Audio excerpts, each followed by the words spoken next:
इसलिए भक्ति भाव से 3 तरह से पूजन की जाती है। सवेरे भगवान की पूजन करते हैं तो अष्टद्रव्य से करते हैं। काय के लिए करते हैं? हमारे 8 कर्मों का नाश हो। अष्टद्रव्य से सवेरे पूजन करते हैं। बताइए दोपहर में आएंगे तो काय से पूजन करेंगे? अगर आप दोपहर में आ गए कहीं मंदिर में तो काय से पूजन करेंगे? मालूम है कि नहीं? जल्दी बोलिए, मालूम है? नहीं मालूम। शाम को आओगे तो काय से करेंगे? दीपक से। शाम को अंधेरा होता है, हे भगवान मेरे जीवन का अंधेरा मिटे, इसलिए हम शाम को क्या लेकर के आए? दीपक लेकर के आए। दोपहर में क्या लेकर के आओगे? मुझे नहीं मालूम। सवेरे अष्टद्रव्य ले आए, दोपहर में क्या लाओगे? दोपहर में पुष्प लेकर के आते हैं। क्या लेकर के? पुष्प। दोपहर में पुष्प से पूजन की जाती है। पूजन कितने टाइम करते हैं? कितने टाइम? त्रिकाल वंदना 3 टाइम पूजन करते हैं, सुबह, दोपहर और शाम। तो सुबह तो हमने अष्टद्रव्य से कर ली, दोपहर में कैसे करेंगे? पुष्प से। हमें लौंग लेके आना चाहिए हाथ में, अथवा पुष्प लेकर के आना चाहिए, पीले चावल, वो भगवान को चढ़ाना चाहिए। जब दोपहर में मंदिर में आए, तब शाम को आए तब दीपक लाना चाहिए। इसलिए त्रिकाल वंदना की जाती है। सवेरे की पूजन अष्ट कर्म को नाश करने वाली होती है। दोपहर की पूजन हमारे जीवन में जो विकार हैं, राग द्वेष हैं, उनको नाश करने के लिए होती है। और शाम की पूजन ज्ञान की ज्योति जलाने के लिए होती है। त्रिकाल वंदना तीनों काल की पूजन अलग अलग कार्य के लिए होती है। हम कितने टाइम करते हैं? कोई 1 टाइम, कोई 2 टाइम, तीनों टाइम कहाँ करते हैं? और करते भी हैं तो आ गए और हाथ जोड़े नहीं, दीपक से करना चाहिए। हमने आरती करने का तरीका भी बताया था। और आज तो आपको आरती करना ही है। इस तरह आज ये जाना कि त्रिकाल वंदना करना चाहिए। सचित्ता चित्त पूजन है ये। सचित्त पूजन उसे कहते हैं जब कोई जीवित व्यक्ति सामने हो और उसकी आराधना करें। जैसे कि भगवान महावीर का समोशरण है, भगवान महावीर समोशरण में विराजमान है और तुम समोशरण में पहुंचे हो, ये वाली पूजन सचित्त पूजा है। जैसे हम कभी आपके चौके में जाते हैं और चौके में आप पूजन करते हैं, तो ये कौन सी पूजा है? सचित्त, क्योंकि हम क्या है? जीवित हैं। और जब भगवान की प्रतिमा में स्थापना की गई है, अब मंदिर में पूजन करते हैं तो प्रतिमा में भगवान की स्थापना की गई है, कौन सी पूजन है? अचित्त पूजन, क्योंकि भगवान जीवित नहीं है। बच्चीलाल जी, बात समझ में आ रही? आ रही बात समझ में? जब भगवान जीवित हो तो कौन सी पूजन है? सचित। भगवान जीवित नहीं है तो कौन सी पूजन है? अचित। और देखिए यहां हम जीवित हैं लेकिन भगवान जीवित नहीं है, तो कौन सी पूजन है? सचित्त भी है और जैसे कौन सी कहेंगे? सचित्ता चित्त। क्लियर? कुछ नई नई बातें आपके जीवन में रोज आएंगी। आप नई नई बातों को नोट करिए। और त्रिकाल वंदना की जाती है, तीनों काल हमें पूजन करना चाहिए। ये बात ध्यान में रखते हुए कल फिर आपको कोई नई बात बताएंगे। और कल हमें विनय पाठ का पूरा भाव बताना है। किसका? विनय पाठ का भाव। प्रत्येक छंद पर हमें क्या सोचना चाहिए, ये भाव है। अर्थ जानना अर्थ है, शब्दों को पढ़ना शब्द है, लेकिन अर्थ जानना अर्थ है। लेकिन हमें क्या सोचना चाहिए, ये भाव है। नहीं सोचोगे तो ये बिना भाव के पूजन है। केवल पढ़ोगे तो शब्द की पूजन है, अर्थ जानते हो तो अर्थ सहित पूजन है। और अगर कुछ सोचोगे तो वो पूजन भाव पूजन है। सबसे कठिन कौन सी पूजन है? भाव पूजन। और फल किसका है? भाव का। और वो हमें आता नहीं है। आपको कल सीखिए, कल आपको फिर हम बताते हैं। आप सबको बताइए ये तीनों बातें। सचित्ता चित्त किसे कहते हैं? त्रिकाल वंदना क्यों की जाती है? और भाव क्या चीज है, कैसे डाला जाता है, इस बात के बारे में हम कल जानेंगे। आज आचार्य विमल सागर महाराज जो निमित्त ज्ञानी थे, दूसरे के भविष्य की बात बता देते थे। आज अगर हम शिखर जी में होते, जब हम शिखर जी में थे तो हमने आचार्य विमल सागर महाराज के इस दिन, जन्म के दिन, जब हमारा 2014 में शिखर जी में चातुर्मास हुआ था, तब इस दिन हमने आचार्य विमल सागर महाराज जी की शांति धारा लिखी थी। जो भी शिखर जी जाते होंगे वहां एक शांति धारा लिखी मिलेगी, देख लेना वहां जाके। शांति धारा तुम्हें लिखी हुई वहीं मिलेगी, और वो शांति धारा अनवरत उस दिन से लगातार हो रही है। आज के ही दिन लिखी थी हमने। मन आ गया तो हमने एक शांति धारा का निर्माण किया, और निर्माण करके वहां रख दी। आज कितने दिन हो गए, 4 साल हो गए, तब से वही हो रही होगी कि पूजन में 5 बार कायोत्सर्ग किया जाता है। नंबर 1 कहां पर किया जाता है? पहला कायोत्सर्ग जब हम भगवान की आरती करते हैं, और भगवान की आरती करने के बाद भगवान को विराजमान करते हैं और हम विनय पाठ पढ़ने के लिए तैयार होते हैं, ये पहला कायोत्सर्ग है। जब हम विनय पाठ पढ़ने के लिए तैयार होते हैं तब हम कायोत्सर्ग क्यों किया जाता है? बाहर के विकल्पों को मिटाने के लिए। इसलिए पहला विकल्प हटाने के लिए विनय पाठ के पहले कायोत्सर्ग करते हैं। दूसरा कायोत्सर्ग विनय पाठ के बाद। दूसरा कायोत्सर्ग विनय पाठ के बाद। तीसरा कायोत्सर्ग जब हम स्वस्तिक क्रिया सुपरमर्शयोना पूजन प्रारंभ करते हैं, तो पूजन प्रारंभ करने के पहले कायोत्सर्ग करते हैं। स्वस्तिक क्रिया सुपरमर्शयोना, यहां तीसरा कायोत्सर्ग करते हैं। चौथा कायोत्सर्ग जब हम शांति पाठ पढ़ते हैं, और शांति पाठ पढ़ने के बाद समय जब हम ये पढ़ते हैं, तब पादौ मम हृदय, तब पद मेरे ये में, मम ये तेरे पुनीत चरणों में। और आगे, तब लो लीन रहो प्रभु जब लो पाया न मुक्ति पद, अक्षर पद मात्रा से दूषित जो कुछ कहा गया मुझसे क्षमा करो। ये कहते यहां कायोत्सर्ग करते हैं। और अंतिम कायोत्सर्ग, 5वां कायोत्सर्ग, जब हम बिन जाने बाजान मंत्रहीन धनहीन हूं, क्रियाहीन जन देव आए जो देवगण। यहां जब अंतिम कायोत्सर्ग करते हैं, ये 5 कायोत्सर्ग भगवान की पूजन में किए जाते हैं। पूजन में कितने अंग होते हैं? शरीर के कितने अंग होते हैं? 8। और कितने उपांग होते हैं? 8। पूजन के कितने अंग होते हैं? 9। तुमने वही लठ लगा दिया, ये लग जाए तो लग जाए, नहीं। पूजन के 9 अंग होते हैं। यहां पर शरीर के 8 अंग होते हैं।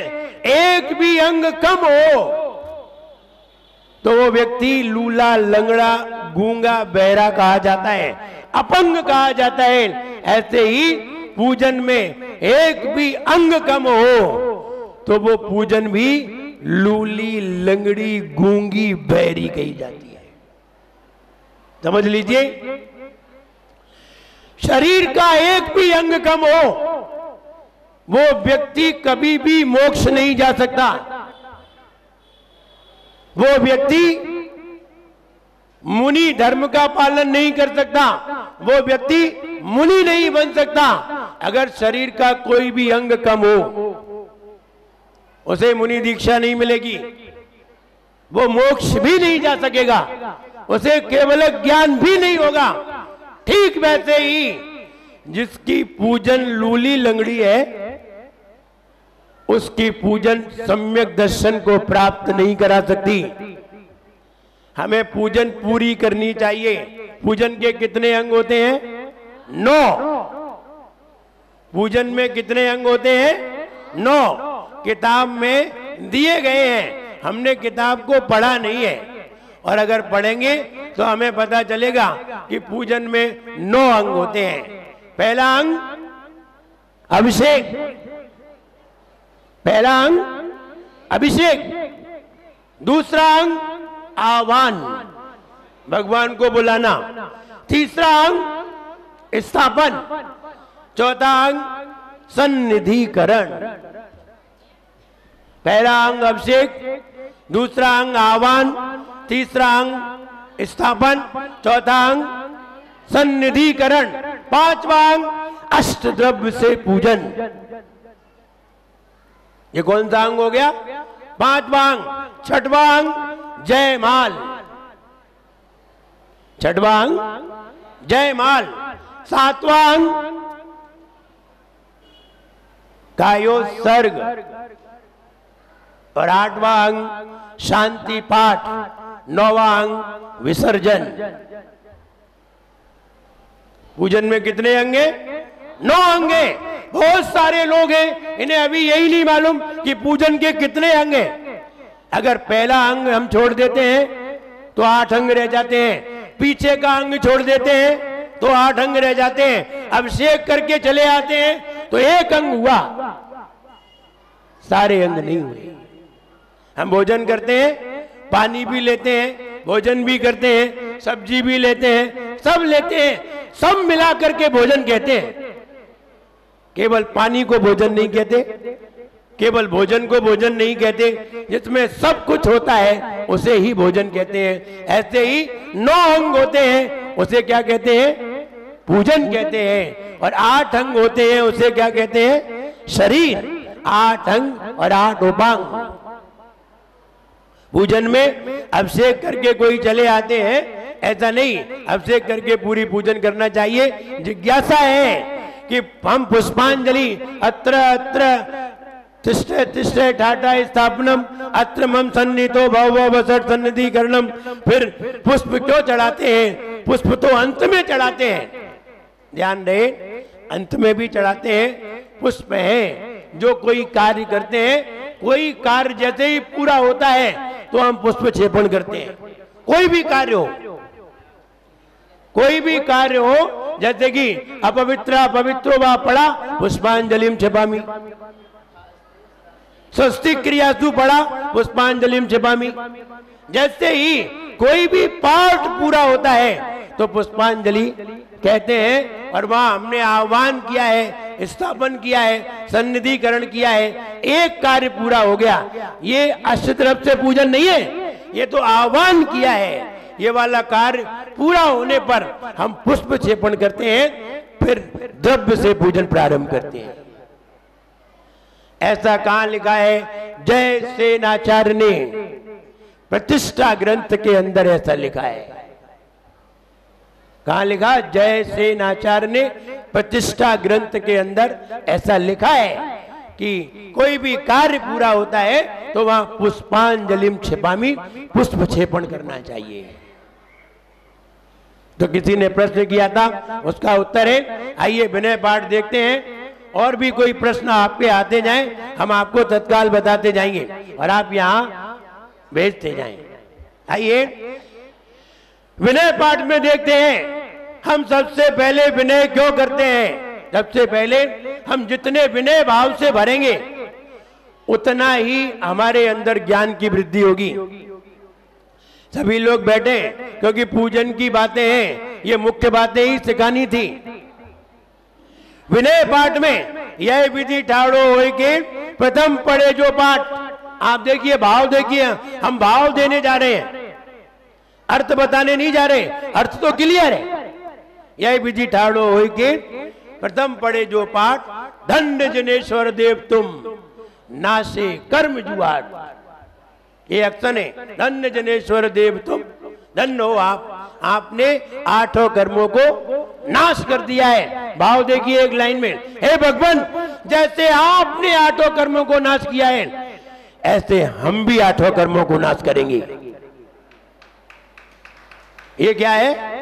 भाव। ये इसमें नहीं लिखा है, ये इसमें नहीं लिखा है। हम भी जैसे आपने 8 कर्मों को नाश किया, वैसे हम भी 8 कर्मों को नाश करेंगे। ऐसा अंदर में भाव आए। आप बोलना जरूरी नहीं है, आना चाहिए। अगला, अनंत चतुष्टय के धनी तुम ही हो सरताज। आपने ही चार चतुष्टय प्राप्त किए हैं। चार चतुष्टय, अनंत ज्ञान, अनंत दर्शन, अनंत वीर और अनंत सुख। चार चतुष्टय, चारों एक साथ प्राप्त किए हैं धनी। आपने ये धन प्राप्त किया है। तुम ही हो सरताज, आप ही सर के ताज हो। मुक्ति वधु के कंत तुम, आप ही मुक्ति वधु के क्या है? कंत। कंत माने, कंत माने दूल्हा। कंत माने दूल्हा। आप ही मुक्ति वधु के, मुक्ति रूपी बहू के दूल्हा हो। आपको ही मुक्ति रूपी वधु माला पहनाएगी और किसी को नहीं पहनाएगी। मुक्ति वधु के कंत तुम, तीन भुवन के राज, तीनों लोक के आप कौन हो? राजा हो। क्या अहो भाव पैदा होता है देख करके ये लगता है आनंद ही आ रहा हो। ये भाव देना है भगवान, आप तीनों भुवन के राजा हैं, हम आपकी भक्ति करने आए हैं, हम भी ऐसा राज्य एक दिन प्राप्त करेंगे। ये वाले भाव डालिए, हम भी ऐसा राज्य एक दिन प्राप्त करेंगे, हम भी एक दिन राजा होंगे। त्यों जग की पीड़ा हरण, आप तीनों लोक की पीड़ा को नाश करते हैं। भवदधि शोषणहार, और संसार रूपी समुद्र को शोषण करने वाले हैं, नाश करने वाले हैं। ये ज्ञायक हो तुम विश्व के। अब देखिए भाव, ज्ञायक हो तुम विश्व के, शिव सुख के करता। ज्ञायक माने आपके ज्ञान में तीनों लोग झलकता है। आप ज्ञायक हैं, प्रयास नहीं करते, अपने आप झलकता है। ज्ञायक हैं, शिव सुख के करतार और मोक्ष सुख को प्रदान करने वाले हैं। हे भगवान, ऐसा हम भी ज्ञायक स्वभावी बनेंगे। कैसे बनेंगे? ज्ञायक स्वभावी। ज्ञायक उसे कहते हैं जो जानने का प्रयास नहीं करता, जो पढ़ने का प्रयास नहीं करता, जिसे अपने आप ही ज्ञान में आ जाता है, उसे ज्ञायक कहते हैं।